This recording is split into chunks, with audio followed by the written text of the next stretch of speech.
We're back with our high-end rods, and I wanted to show you these two rods in particular because they have two things going for them, which hasn't happened in quite a long time.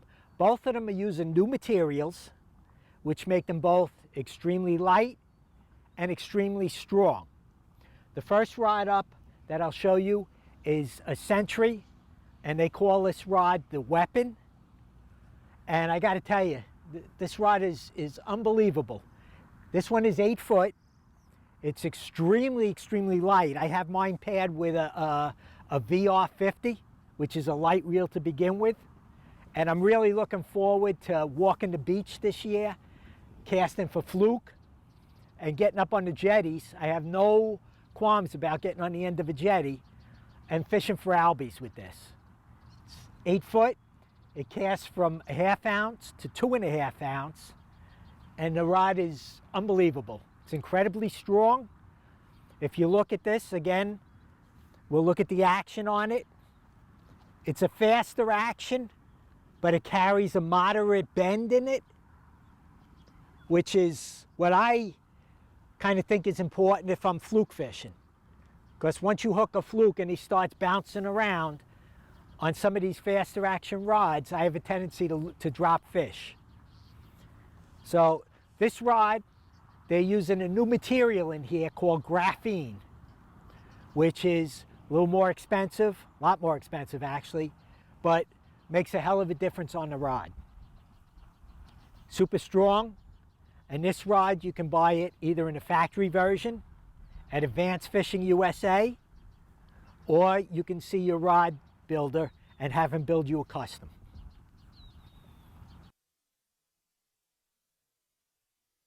Next up on our high-end rods, ODM has come out with a blank recently called the Evolution. And again, they're using new materials. They're using a boron. And some of you guys will say, well, boron is brittle. But what they've done is they've mixed the boron with resins and made an extremely strong, light, and powerful rod. I've been testing this rod quietly for 2 years now. And I can tell you, it's an incredible rod. Again, it's a high-end rod. You can't get the rod itself. You have to buy the blank, or you have to go to a rod maker and have them build the rod for you.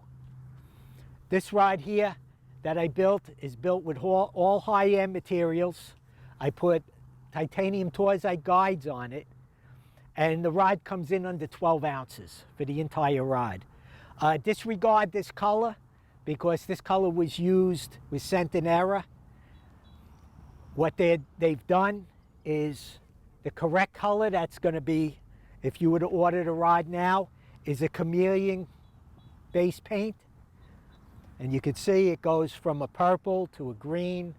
Very nice finish on the blanks. This rod here is a 10-footer. It's rated 3/4 to 5. And it handles every bit of 3/4 to 5 because I've been throwing it. So I can honestly say, I don't like to tout rod weights anymore because I've been burnt a few times with that, where I test something and somebody else, because of their casting style, takes me to task on the weight ratings or laws, because I cast different and they cast a lot harder, so the rod may seem to fold over for them. But it doesn't actually happen. What's happening is they're putting so much power in the rod, they're folding it, and they're not using the full potential of the rod. The 11-footer, this rod is rated 1 to 6. I took this rod last year up to Cape Cod Canal, where it really has no business because of the fast currents, the heavier lures you have to use, and the weight ratings. I was throwing every bit of 1 to 6 with it. It's not what you'd call a jigging rod, but I jigged with it because of the style we do here is a little different than the canal. But I jigged with it anyway. I had fish to 39 pounds in a 4-knot current, and it handled every bit of the pressure of those fish. So again, I've showed you entry-level rods, mid-range rods, and high-end rods. You be the decision maker. You tried them yourself. These companies, if they don't have a clinic going where you can test them yourselves, a lot of the stores carry them, or talk to some of the rod makers. A lot of the rod makers that carry this high-end stuff will let you feel it and decide if you want to use it. That's all I have for now, and have a great day, great season. Catch them up and practice catch and release if you can. I don't want to prophesize or anything, but I do believe that our fishery is in a state of trouble, if you will. And if you can, practice catch and release. Have a great day.